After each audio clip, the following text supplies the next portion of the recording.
今上に向いてるのが下面ですね。これは一回そんな綺麗な格好じゃなくて、あっちこっちボコボコだったんですよ。大きな潰れもあれば。それを手を入れて修正するときに中の錆の問題も怖かったんで、3箇所ぐらいはがき2枚分ぐらいの大きさの窓を開けて確認して、で錆が一部発生していくことは手を打って、でまた元に戻した。変形も直した。これは塩害とか跳ね石とかいうのを保護するための塗装を最後に塗ってあります。チッピングブラックってやつ。そうでこのバンドで固定します。こういう感じで固定されます。これは作り直しました。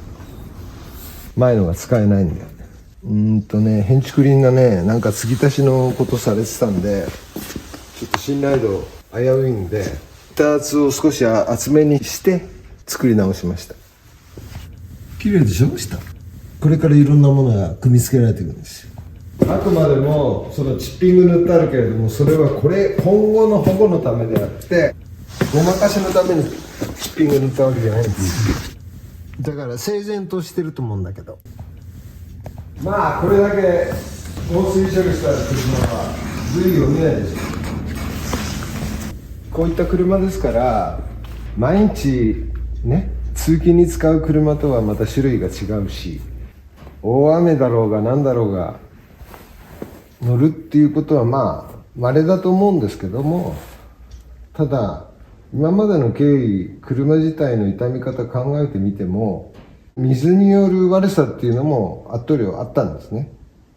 だからやっぱり水の排除ということに関してはかなりの処理がされてます。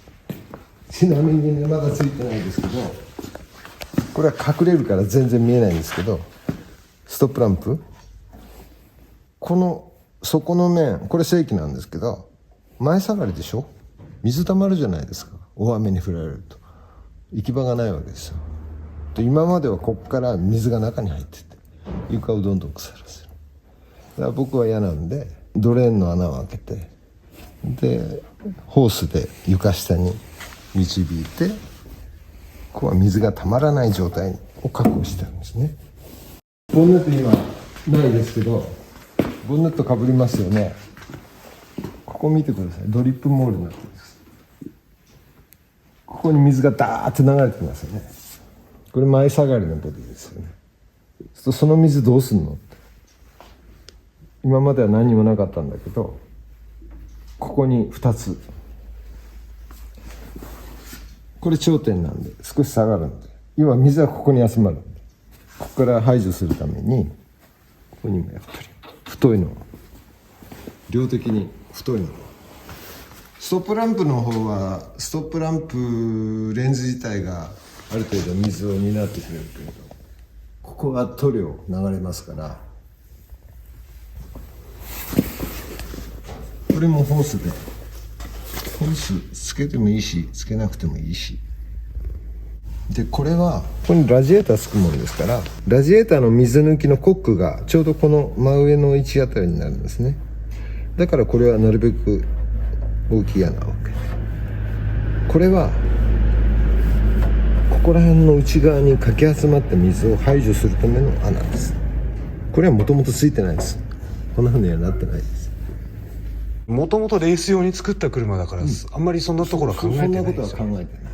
ただこの車は今後一般ロードユースで使うっていう目的ははっきりしてるんで、だからこういうことしてるんですね。当然車輪が回りますね。水もかき上げますね。ここには今マッドガードついてないですけど、ここにはちゃんとマッドガードがつけられるんですね。これはアルミですけども、これは作ってこれがちゃんと収まると。で絶対的に違うのは、現行車、今の車たち、新車たちもそうなんですけど、ドアの中っていうのは水浸しになるんですよ。こう入るんでね。でこの車も年式関係なくドアの構造上やむを得ないんで、そうすると